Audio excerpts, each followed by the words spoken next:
I was going to try to be funny and say something like, I know it's getting late, but they say the best to last.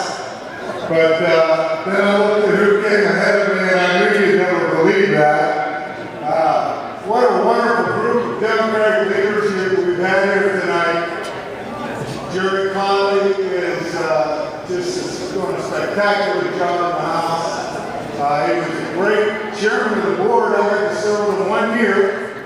And I learned an awful lot, and I'm looking forward to going to Washington and learning a whole lot more from one of the best congressmen we have in this nation. Mark Warner, you had the, am I lucky or what? I'm on the same ticket with Mark Warner. It's like, wow. Looking forward to that. Ralph Northam, I'm so proud to call him a friend. So happy to work for him last year, and I'm so proud of what he's been accomplishing in Richmond. And Jim Moran, my man, I love Jim Moran.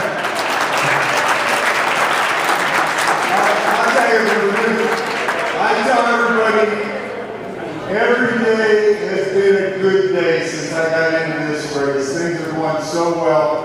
And then I always catch myself and say, well, with one exception. And that was the day I was riding to work and I heard on the radio that Jim Moran was retiring. And that was not a good day.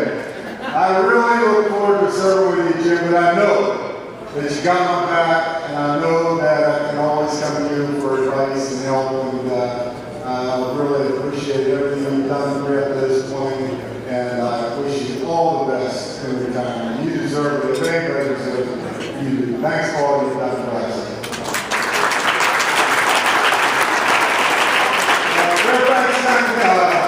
Democrats, you've been so good to me for so long, and I know you're going to help me in this major challenge we've taken on. But I promise you this, together we will win this seat. I promise you that. I got into this race. Those of you who know me well know that I absolutely love being on the Fairfax County Board of Supervisors. It's a great job. We get something done every day. We work together. We build consensus. We solve problems.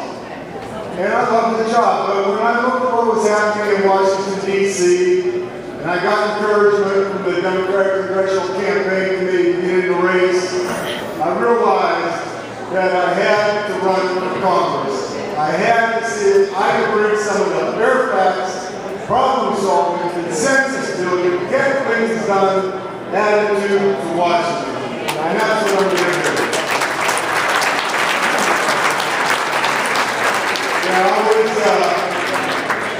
I was born in Johnstown, Pennsylvania, which is a steel mill town.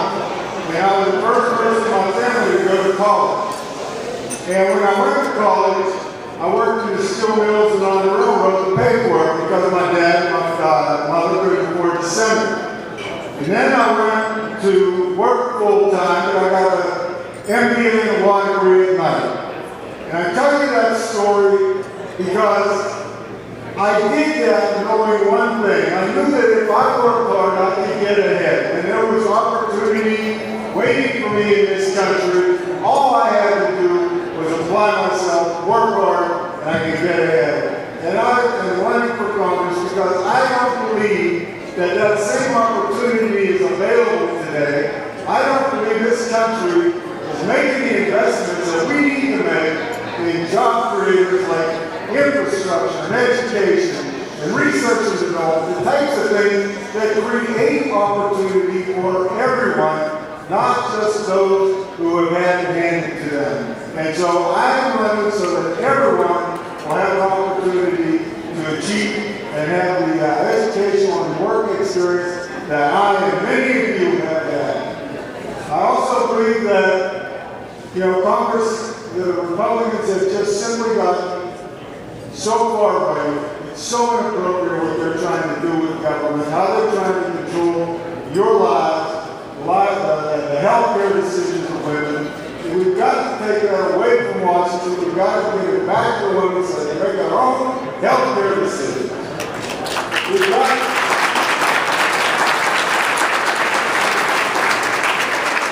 to create a society where discrimination is not accepted by anyone.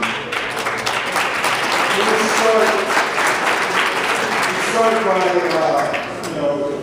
looking at the workplace. And we've got to eliminate discrimination in the workplace, whether it's race, creed, color, sex. We've got to make the marriage equality universal across the country, and everyone's got to be able to